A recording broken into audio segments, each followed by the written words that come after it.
오늘도 이 자리에 예배드리러 오신 우리 한 분 한 분 우리 주님의 이름으로 환영합니다. 봄이 왔습니다. 봄은 봄인데 저만 느끼는지 모르겠지만 아직 아침 저녁으로 좀 쌀쌀한 것 같습니다. 착한 봄이다라고 좀 이야기할 수 있는데 겨울을 야멸차게 떼어내지 못하고 찾아와서 좀 추운 것 같습니다. 이럴 때 우리 여러분 감기, 몸살 우리 조심하시기 부탁드립니다. 지금 저희는 기쁨의 부활, 그 영광의 부활을 맞이하기 위해서 지금 사순절 기간을 좀 보내고 있습니다. 사순절 기간, 이 기간을 좀 보내면서 우리 더욱 예수님의 사랑, 그 한량없는 그 사랑에 대해서 더욱더 깊이 알아가는 시간 되기를 원합니다. 오늘 이 시간에도 우리 예수님의 사랑을 우리 깊이 깨닫고 느끼고 은혜 받는 시간 되시길 축복합니다. 그런 의미에서 우리 앞뒤 전후 우리 계신 분들과 은혜 많이 받으세요라고 같이 인사하겠습니다.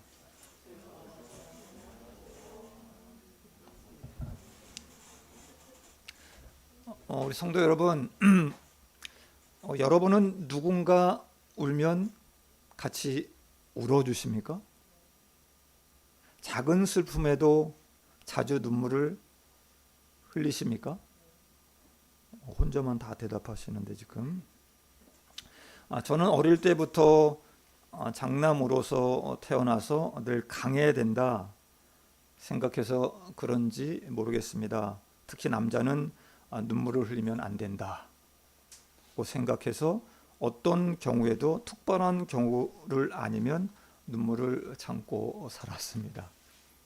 그래서 우리 아이들을 키우면서도 아이들이 우는 것을 참을 수가 없었습니다. 사내 녀석이 왜 울어? 왜 우는 거야? 하면서 오히려 혼내면서 울면 안 돼. 이렇게 가르쳤습니다. 그런 제가 예수님을 만나고 이렇게 살아가면서 그리고 나이가 조금씩 들어가면서 눈물을 자주 흘립니다. 여러분 아시겠죠? 남성 호르몬이 좀 줄어들면서 남자들이 연속극을 보면서도 운다라고 하는 그 영향이 아닐까 이렇게 생각을 해봅니다. 오늘 본문에서도 등장합니다. 예수님이 눈물을 흘리신 이야기가 나오고 있습니다. 그래서 저는 오늘 설교의 제목을 눈물을 흘리시는 예수님이라는 제목으로 너무나도 저와 여러분을 사랑하시는 그 예수 그리스도의 크신 그 은혜를 좀 나누어 보고자 합니다. 더불어 오늘의 본문 가운데 예수님이 어떤 분이신지 크게 세 가지로 나누어서 좀 살펴보고자 합니다. 첫 번째입니다. 예수님은 부르시는 예수님이십니다. 지난주 우리 묵상을 하셔서 아시겠죠? 요한복음 11장 1절부터 나사로 가족의 이야기가 나오고 있습니다. 1절에서는 이렇게 말씀합니다. 어떤 병자가 있었다. 나사로를 소개하고 있습니다. 나사로는 병이 있었지만 마르다 그리고 마리아 예쁜 두 여동생과 함께 잘 살았습니다.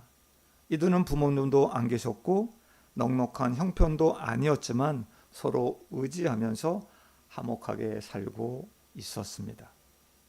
이들은 베다니라는 곳에 살고 있었는데 이곳은 예루살렘에 조금 띄어져 있는 곳 대략 한 3km 정도 떨어진 곳에서 가난한 사람들이 주로 사는 지역에 있었습니다. 예수님은 이곳에 자주 들리셨고 어려운 자들과 함께 먹고 마시면서 즐거운 시간을 좀 보내셨습니다. 나사로, 마르다, 마리아 이 3남매는 예수님이 베다니에 오셨을 때 그분의 이야기를 들으며 예수님은 메시아이시다라는 것을 믿었습니다. 그리고 예수님을 사랑했습니다. 언제나 예수님을 따르는 자들이었습니다. 예수님은 부모 없이 이렇게 열심히 사는 삼남매를 특별히 사랑하셨습니다. 그리고 베다니에 가실 때면 이 삼남매의 집에 자주 머물러 계셨습니다. 11장 5절에서 이렇게 말씀합니다. 예수께서 본래 마르다와 그 동생과 나사로를 사랑하시더니 이렇게 기록하고 있습니다. 그런데 어느 날 이 나사로의 병이 위중해졌습니다. 오빠 나사로가 죽을지도 모르는 이 위독한 상황이 되었습니다.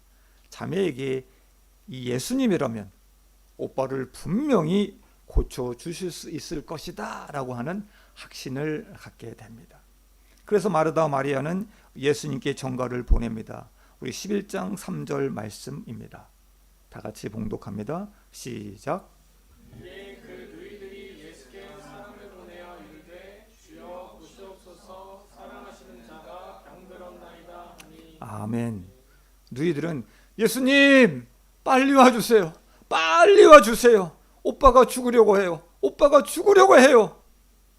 이 다급한 전가를 보낸 것입니다.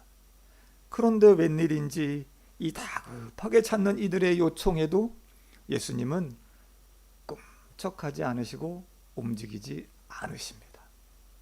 11장 4절을 보면 예수님은 이렇게 말씀합니다. 이 병은 죽을 병이 아니야. 하나님의 영광을 위함이야 라고 하시면서 사랑하는 나사로에게 당장 달려가지 않으시고 계시던 곳에서 이틀을 더 머무십니다. 예수님은 병을 고치는 수준을 넘습니다. 죽은 자를 살리는 부활의 능력을 보여주며 이들에게 믿음을 주시기에 때를 기다리신 것입니다. 주님의 지체하심, 그곳에는 거룩한 목적이 있습니다. 그대를 끼어넘는 은혜가 그곳에 기다리고 있습니다. 그렇지만 기다리고 있던 이 자매들에게는 그런 주님의 목적을 알 수가 없습니다. 그렇게 기다리던 예수님은 오시지 않고, 그렇게 기다리는 예수님은 오시지 않고 오빠 나사로는 결국 죽고 맙니다. 오빠 죽으면 안 돼요. 오빠 죽으면 안 돼요. 제발 눈 좀 떠봐요. 두 자매는 얼마나 오빠를 안고 울었을까요? 예수님은 오빠를 잃고 깊은 슬픔 속에 잠긴 이 마르다 마리아에게 나사로가 죽은 지 나흘이 되고 나서야 오십니다. 완전히 죽어 영혼마저 먼 곳으로 떠난다는 그 나흘째 되는 날, 이 소망 없는 시간에 예수님이 오셔서 마을 어귀에 서 계십니다. 마르다는 이 예수님이 마을에 들어오신다는 소식을 듣자마자 달려갑니다. 마르다는 예수님께 달려가 오빠가 죽었어요.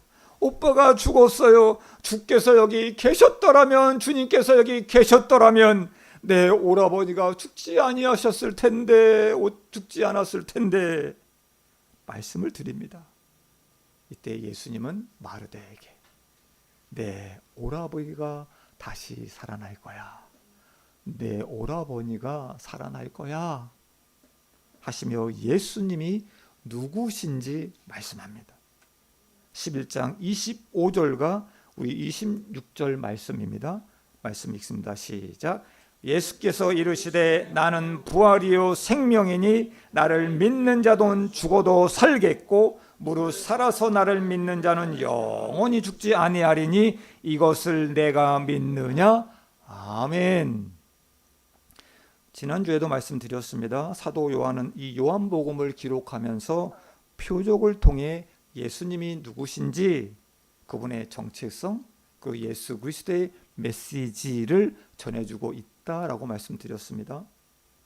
오병이어의 기적을 통해서는 예수님은 생명의 떡이다, 맹인의 눈을 뜨게 해주는 이 기적을 통해서는 예수님은 빛이시다 라는 것을 알려주셨습니다. 그리고 요한이 전하는 마지막 표적, 이 나사로의 죽음, 이 살아남의 기적, 이것을 통해서 예수님은 부활이시다, 예수님은 생명이시다라고 하는 메시지를 던지는 것입니다. 예수님은 부활이요 생명이다라는 이 메시지를 전하기 위해 나사로를 죽음 직전에서 살려주시지 않고 죽음 앞에 와서 계신 것입니다. 죽음 앞에 와서 계신 것입니다.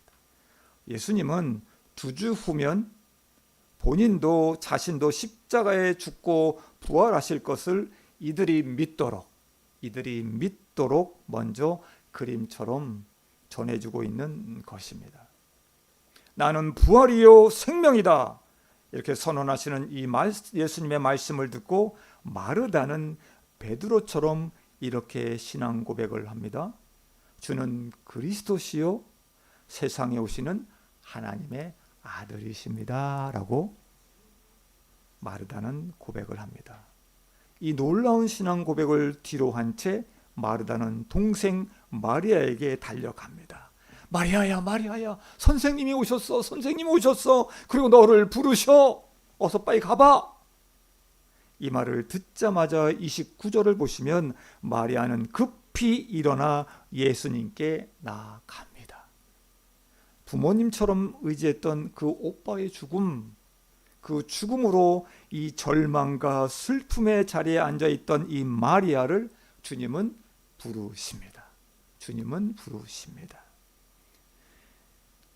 저희 누님이 돌아가신 지도 벌써 2년이 지나갔습니다. 돌아가셨다는 소식을 듣고 장례식장으로 달려갔을 때 큰 조카가 엄마를 잃고 넋을 잃고 앉아있는 모습 지금도 눈에 생생합니다. 예수님은 이렇게 넋을 잃고 앉아있는 마리아를 기적에 일어나는 그 현장으로 부르십니다. 사랑하는 여러분, 힘드십니까? 지금 힘드십니까? 인생 살기가 만만치 않습니까? 혹 되는 일이 없으십니까? 망연자실하여 앉아있을 때 저와 여러분을 부르시는 그 예수님의 음성을 들으시길 바랍니다. 아멘. 이 자리가 여러분을 부르시는 자리입니다. 아침에 일어나 말씀을 펴는 자리가 예수님을 저희를 부르시는 자리입니다. 11장 31절에서 마리아는 급히 일어나 예수님께 달려갑니다. 예수님께 나아간 그 자리에서 마리아는 죽은 오빠가 살아나는 기적을 보았습니다. 저와 여러분, 이 자리에서 하나님 말씀을 펴는 자리에서 내 영이 살아나는 기적을 볼 것입니다. 아멘. 예수가 우리를 부르는 소리 그 음성 부드러워. 아멘. 부르시는 그 예수님께로 마리아처럼 달려가는 우리 모두가 되었으면 좋겠습니다. 2번째입니다. 비통해 하시는 예수님. 비통해 하시는 예수님입니다. 예수님은 마리아가 오기를 기다리고 계십니다. 마리아가 오기를 기다리십니다. 여러분 생각해 보세요. 이 장면은 예수님이 서 계신 곳에 마리아가 왔다가 갑니다. 그리고 마리아가 나옵니다. 마치 연극 무대의 한 장면을 보는 그런 구도가 이렇게 펼쳐지고 있습니다. 마리아는 예수님을 보자마자 주께서 여기 계셨더라면, 주님께서 여기 계셨더라면 말을 하면서 사랑하는 오빠가 더 이상 내 곁에 없다는 생각에 눈물을 왈칵 쏟아냅니다. 마리아가 곡하는 줄 알고 따라온 사람들도 이 마리아의 우는 모습을 보고 함께 따라 울기 시작합니다. 이때 이들의 모습을 보고 예수님은 비통해 하십니다. 비통해 하십니다. 우리 33절 말씀입니다. 같이 봉독합니다. 시작. 예수께서 그가 우는 것과 또 함께 온 유대인들이 우는 것을 보시고 심령에 비통히 여기시고 불쌍히 여기사. 아멘. 여기서 비통히 여기시고 불쌍히 여기다라는 말은 예수님이 겉으로의 드러낸 그 모습이 아닙니다. 마음속 내적인 상태가 막 동요하고 있다고 하는 말씀입니다. 예수님은 이들의 모습을 평안히 바라보고 계신 듯 했습니다. 그런데 마음은 크게 요동치고 있었습니다. 여기서 비통히 여기다, 이 말은 헬라어 언어로는 분개하다, 격분하다, 분노하다라는 의미를 담고 있습니다. 그렇다면 성도 여러분, 예수님은 왜 그들의 눈물을 보시며 분노하셨을까요? 분개하셨을까요? 성도 여러분, 예수님은 사람들에게 극한의 절망, 극한의 슬픔 안겨주는 이 죽음에 대해서 분노하신 것입니다. 죄의 싹슨 사망이여 죽음에 이르게 하는 이 죄에 대해서 분개하셨습니다. 더 나아가 죽음 그리고 사망을 준 사탄에게 분노하셨던 것입니다. 예수님이 비통히 여기시고 이 불쌍히 여기신 것, 여러분 잘 아시죠? 사망에 쏘는 것, 사망아 너의 쏘는 곳이 어디 있느냐? 어디 있느냐? 호통하시면서 이 죽음을 끝내기 위해 십자가의 사랑을 지시는 이 열정을 가지신 거룩한 분노였던 것입니다. 19세기 신학자였던 벤자민 워폴드가 이 본문에 나오는 이 예수님의 분노에 대해서 다음과 같이 좀 이야기를 했습니다. 제가 읽어드립니다. 분노의 대상은 죽음, 그리고 그 이면에 도살된 사망의 권세를 쥔 자, 다시 말해 주님이 멸망시키러 세상에 오신 상대였다. 연민의 눈물이 두 눈에 가득했을지 모르지만 그건 부수적인 감정에 지나지 않았다.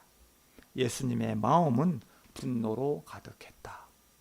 예수님은 냉정한 무관심이 아니라 맹렬한 진노로 우리를 위해 원수의 숨통을 끊으셨다. 이렇게 이야기합니다.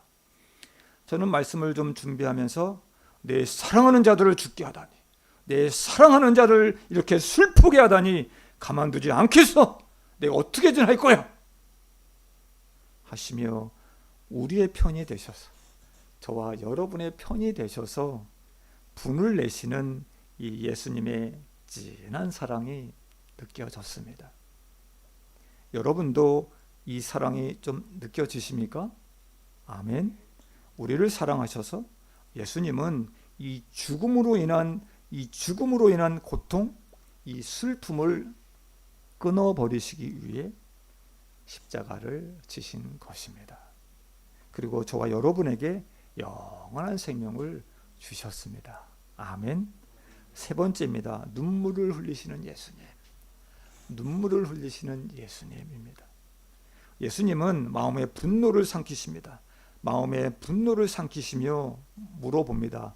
그를 어디에 두었느냐?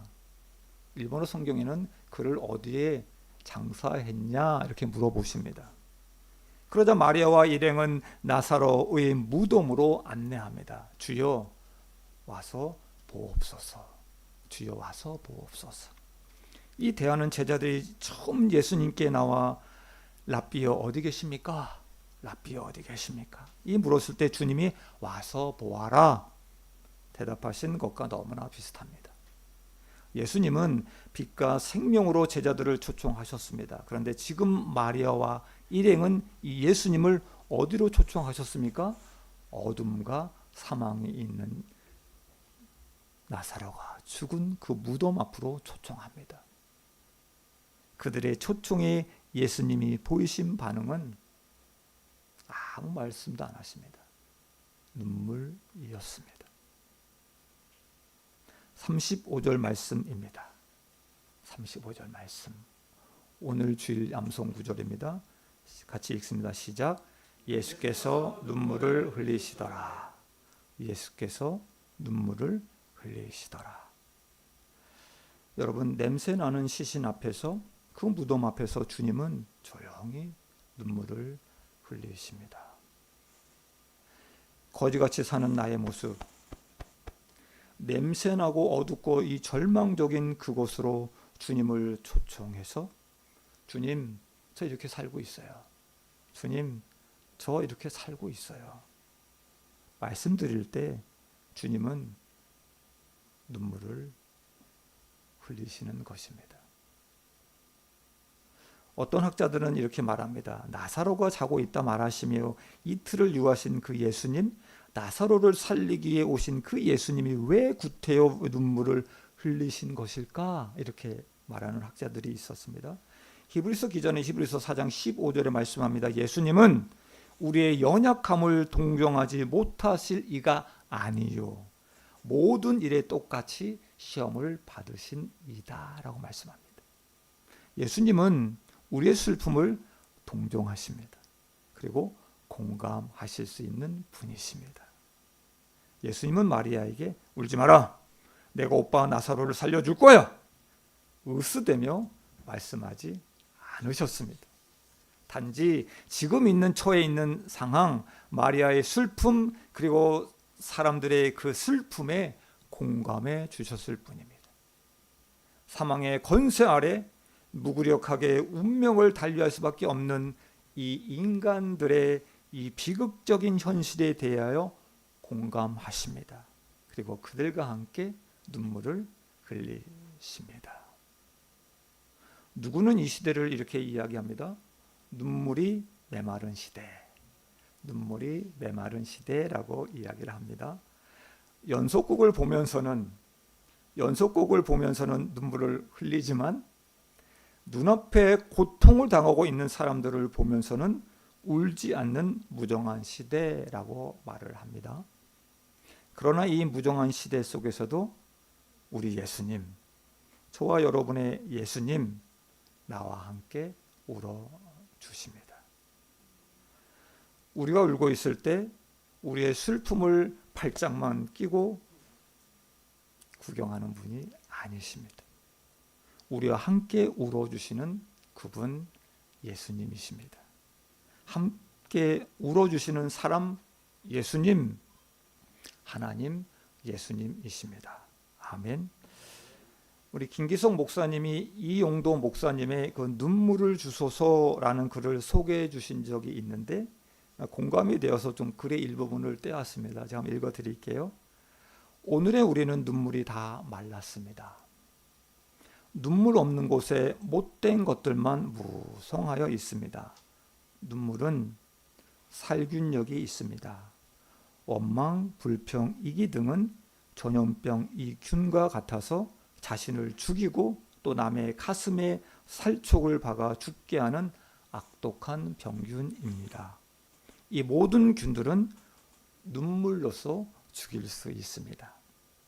동정의 눈물이 쏟아질 때, 뜨거운 사랑의 눈물이 쏟아질 때, 남을 원망하는 것이나 시기, 불평, 이기, 행위 등 모든 불선의 병균은 다 죽어버리고 맙니다. 라고. 성도 여러분, 누군가의 슬픔에 공감해서 함께 울어준 적이 있으십니까? 나의 슬픔에 함께 공감하여 울어주었던 사람이 있습니까? 눈물을 흘리시는 예수님, 그분은 우리의 슬픔을 비난하지도 괜찮아, 내가 살려줄 거야 으스대지 않으시고 그저 소리 죽여 함께 눈물을 흘려주시는 분이십니다. 저는 신약 성경에서 가장 짧은 이 구절, 예수께서 눈물을 흘리시더라, 이 말씀을 암송하고 또 암송하면서 단지 살과 피를 지닌 인간이 아닌 육체가 되어주신 이 말씀, 세상을 만드는 이 말씀, 아이처럼 친구의 무덤에서 울고 계신 것이구나, 사람들의 슬픔에 완전 공감하시고 우셨던 그 예수님, 바로 하나님이시구나, 그분이 정말 사랑하셨구나. 그 예수님이 나를 위해서도 오시는구나. 이렇게 믿어졌습니다. 예수님의 눈물을 보고 37절에서 어떤 사람들은 이렇게 얘기합니다. 맹인의 눈을 뜨게 한 그 사람은 죽지 않게 할 수 없었더냐? 이렇게 이야기합니다. 예수님이 십자가에 돌아가셨을 때도 어떤 사람들은 이렇게 이야기합니다. 저가 그렇게 많은 사람은 구했지만 자신은 구원할 수 없었더냐라고 이야기를 합니다. 사람들은 이 고통스러운 현실을 해결해 줄 메시아, 우리의 기대에 부응해 줄 메시아를 기대합니다. 사람들은 병든 나사로를 치유해서 살려주는 것으로 메시아가 되심을 증명하기를 원했던 것입니다. 그러나 예수님은 나사로를 죽게 내버려 둡니다. 그리고 그 누구도 상상할 수 없었던 그 기적, 죽은 자를 살리십니다. 그리고 예수님이 부활이요 생명이심을 저희들에게 전해 주었습니다. 아멘. 예수님은 몇 주 후면 자신도 십자가에 죽으실 것입니다. 메시아라고 하더니 자신은 구원할 수 없어 이렇게 비웃음을 당해도 죽으실 것입니다. 그리고 죽으셨습니다. 사랑은 죽음같이 강하다. 아가서 8장 6절의 말씀처럼 우리를, 저와 여러분을 사랑하시기 때문입니다. 아멘. 나사로의 죽음, 이 나사로의 죽음 앞에서 슬퍼하고 절망 가운데 있는 사람들과 함께 공감하시고 흘리시는 그 눈물이 여러분 십자가의 사랑과 맞닿아 있는 것입니다. 말씀을 맺습니다. 사랑하는 여러분, 왜 나만 겪는 고난이냐고 슬퍼하지 마세요. 예수님이 사랑하는 자들, 믿는 저와 여러분에게도 고난이, 아픔이 다 있습니다. 그러나 이 절망의 상황 속에서 나를 부르시는 그 예수님의 음성을 들으시기를 부탁드립니다. 주님의 음성을 들으십시오. 주님의 음성을 들으십시오. 부르시는 그 자리로 달려가십시오. 더 이상 슬픔, 더 이상 그 사망의 넋을 잊지 않고 앉아 있지 말고 일어나 달려가십시오. 여러분 잘 아시는 나는 일어섭니다의 찬양의 가사처럼 나는 일어섭니다. 더 이상 내 삶의 아픔이 아프게 두지 않겠습니다. 나는 예배합니다. 내게 약속하신 그 자리로 다시 한번 나아갑니다. 지금 예수님이 저와 여러분을 부르고 있습니다. 지금 예수님이 저와 여러분을 부르고 있습니다. 세린아, 예강아, 그 자리로 달려갑시다. 그 자리로 달려갑시다. 죄로 인한 고통, 그 극치의 죽음을 없애주리라. 그 극치의 죽음을 없애주리라. 이 분노하시는 이 예수님의 사랑. 그 예수님을 우리가 겪는 아픔의 현장으로, 이 절망의 상황으로 초청하십시오. 초청하십시오. 그냥 초청하십시오. 그러면 사랑한다 내 딸아, 사랑한다 내 아들아, 함께 눈물을 흘리시는 예수님을 만나실 것입니다. 아멘. 누군가 내 편이 되어준다는 것, 내 편이 되어준 것만으로도, 누군가 나를 위해 분을 내어주는 것만으로도 위로가 되지 않겠습니까? 우리 예수님의 눈물, 그 눈물에서 시작해서 십자가의 죽음까지 이것은 일직선으로 구워진 위대한 사랑입니다. 저는 참는 것에는 매우 익숙한 사람입니다. 그리고 명령어에 익숙한 사람입니다. 그래서 상대방의 마음을 그래서 잘 공감하지 못합니다. 그래서 우리 아내가 아프다 하면 눈물을 흘리면 어떻게 해줘야 될지, 어떻게 해줘야 하는지도 모르고 그냥 더 상처를 줄 때가 많았습니다. 그냥 함께 울어주면 될 텐데, 그냥 함께 울어주면 될 텐데, 강한 사람으로, 엄한 사람으로 그냥 지적하고 가르치려고만 했던 것 같습니다. 세상을 창조하신 전지전능하신 그 하나님, 그 예수님도 죄인인 저와 여러분을 공감하고 우셨는데 왜 저는 그렇게 못했을까? 왜 나는 그렇게 못했을까? 말씀을 준비하면서 이게 눈물을 흘리시는 예수님 너무나 좋았습니다. 너무나 좋았습니다. 저도 그런 눈물의 사람이 되고 싶다 기도했습니다. 여러분, 함께 공감하며 울어줍시다. 함께 공감하며 울어줍시다. 누군가의 슬픔에 공감하며 울어줄 때 우리가 함께 흘리는 그 눈물이 누군가에게는 그 예수님의 십자가의 사랑과 닿게 할 것입니다. 누군가에게는. 저희는 모릅니다만. 성도 여러분, 누구와 함께 울어주시겠습니까? 누구와 함께 울어주시겠습니까? 우리를 부르시는 예수님, 비통해 하시는 예수님, 눈물을 흘리시는 그 예수님, 그분이 있어 너무나 행복합니다. 너무나 좋습니다. 우리 예수님께 달려갑시다. 우리 예수님께 달려갑시다. 내 삶의 자리에 초청합시다. 그리고 그분 앞에서 마음껏 슬퍼하고 웁시다. 예수께서 눈물을 흘리시더라. 예수님께서 눈물을 흘리시더라. 우리도 가족이나 우리 이웃의 아픔, 그리고 슬픔, 그 슬픔에, 그 아픔에 눈물 흘리는 자로 살아가시길 주님의 이름으로 축원합니다. 기도하겠습니다.